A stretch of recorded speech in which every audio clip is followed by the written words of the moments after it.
South Africa, I have people that left.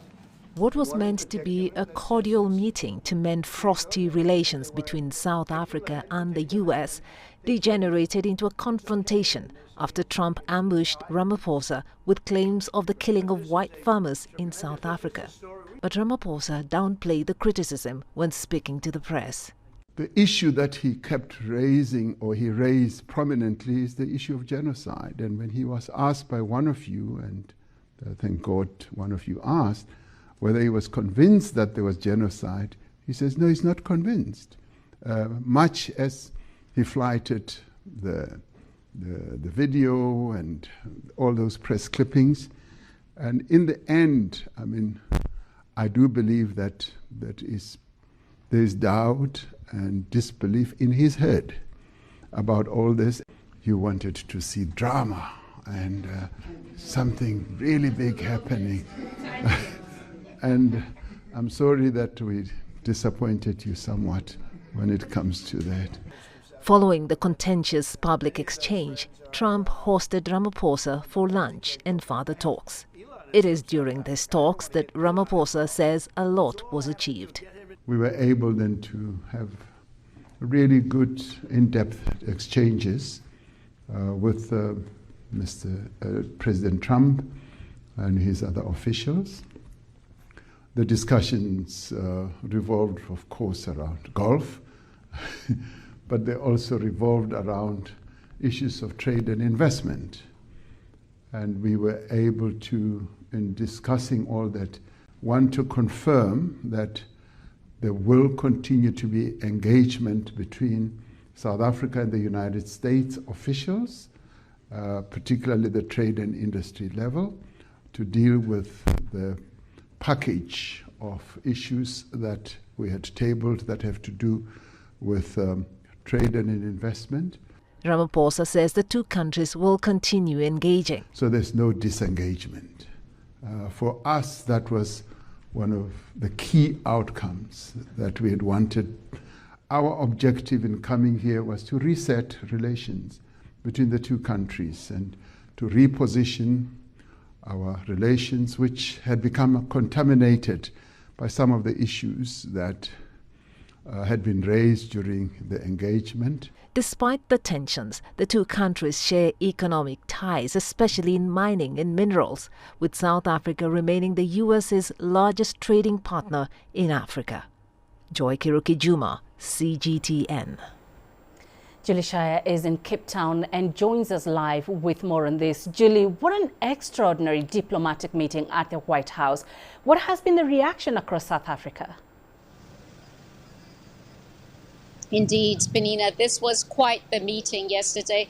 We saw President Cyril Ramaphosa entering the Oval Office with his delegation, very relaxed, very composed, and thinking that this was going to be a very straightforward meeting. But as we know, things took a turn when President Donald Trump decided to show a video, and this was in connection with the allegations that have started to arise in South Africa and around the world about U.S. President believing that there is a genocide happening against white Afrikaner, so white South African farmers, which is quite ill-founded. And so that meeting was, we can say, ambushed or maybe hijacked by that video. And the reaction here in South Africa is a positive one. They were not thinking that this was going to be a safe sail through the Oval Office. It reminded a little bit of what happened in February back with Ukrainian President Zelensky. So it's not as if South Africans thought this was going to be an easy meeting, but the reactions that I've heard and been following is that it was quite a positive meeting. I think what is very important to mention as well, Penina, is that during that meeting, we really saw the Government of National Unity coming forward when the leader of the Democratic Alliance, John Steenhuisen, who is actually the Agriculture Minister of South Africa, he had to intervene and to explain to President Donald Trump that there is no genocide against white Afrikaners. Yes, there is a law that was passed, a very contentious law of land expropriation without compensation, but that law has not been implemented yet. And it was very important to hear from John Steenhuisen that the agriculture sector in this country is very strong and that there are no farm killings.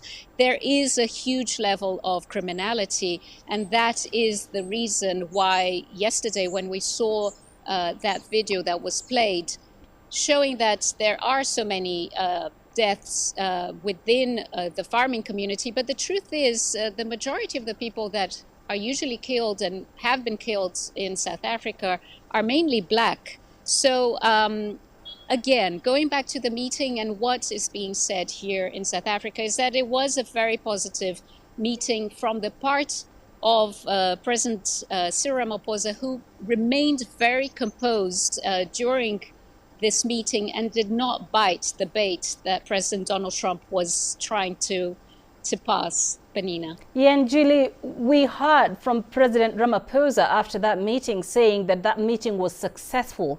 Is that the same feeling back in South Africa? And how do they see the future relations between South Africa and the U.S.? So as we heard previously in the story just before it came to me, President Cyril Ramaphosa was very optimistic about this meeting. He even joked that there was a three-course meal and that he doesn't usually eat dessert and that the dessert was very delicious. So obviously trying to patch things after this very contentious meeting that happened. But he remains very positive and the delegation remains positive, and especially in terms of agriculture. I yesterday spoke to a spokesperson of the Democratic Alliance, and he had spoken to the Minister of Agriculture, John Steenhuisen, who said that things are looking very positive when it comes to agriculture. South Africa is trying to keep the AGOA deal on, which is African Growth Opportunity Act, which is on the table to be renewed this year, now in September. And we need to remember that South Africa has a huge export under AGOA with citrus and wine and wool, and they are really trying to keep this going, but also to keep the automotive industry going. South Africa produces many cars for Ford in just outside Johannesburg, and obviously this remains very important for South Africa for jobs. South Africa has a huge level of unemployment. It usually starts at around 37%, but when you are walking around South Africa, you really feel that the numbers of unemployment are much higher. But in general, this meeting will go down as something very important for South Africa and especially for the Government of National Unity, Penina. All right, Julie, we appreciate that. Thank you very much for joining us. Julie Shire, live for us there in Cape Town. Let's expand this conversation. We're now joined by Dr. Emanuel Matambbo from the Center for Africa-China Studies in Johannesburg. Dr. Matambbo, thank you for joining us. What are your thoughts on that White House meeting?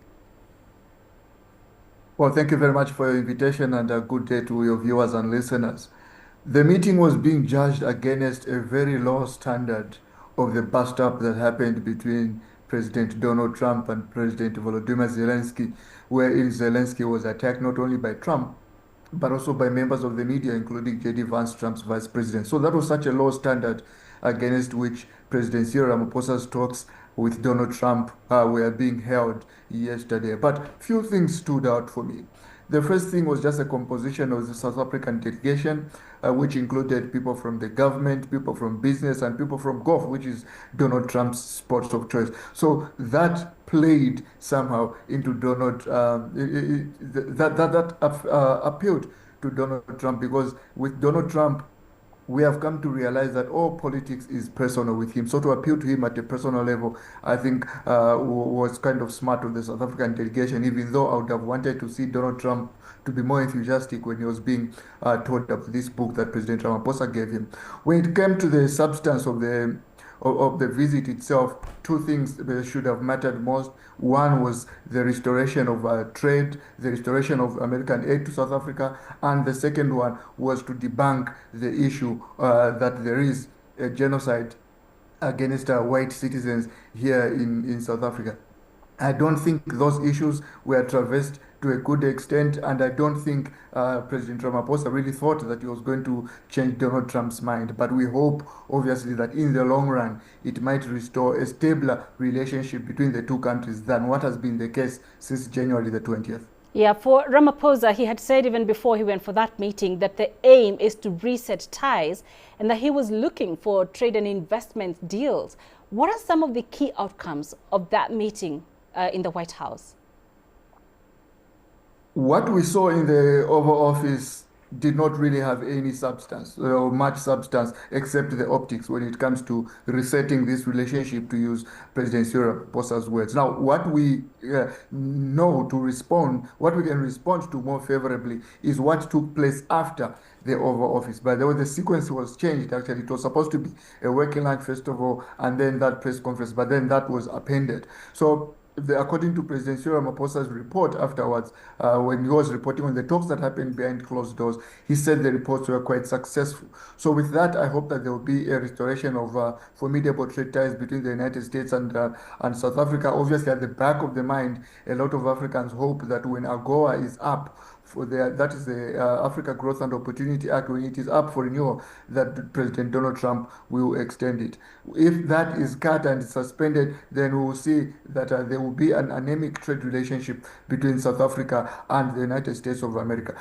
Another thing that is curious for us to know, obviously, is just how much President Cyril Ramaphosa, how much ground he surrendered when it came to Elon Musk and his Starlink company that wanted to invest here in South Africa, but wanted to be immune from local legislation which talks about partnerships with black economic empowerment partners here in South Africa. So when they said that the talks were successful, could they be that they surrendered to Starlink, giving them a special treatment, so to say, for them to invest in South Africa? If that is the case, then I'm sorry, the government would have lost some face here in South Africa, because then they will be pandering to the interest of a private citizen.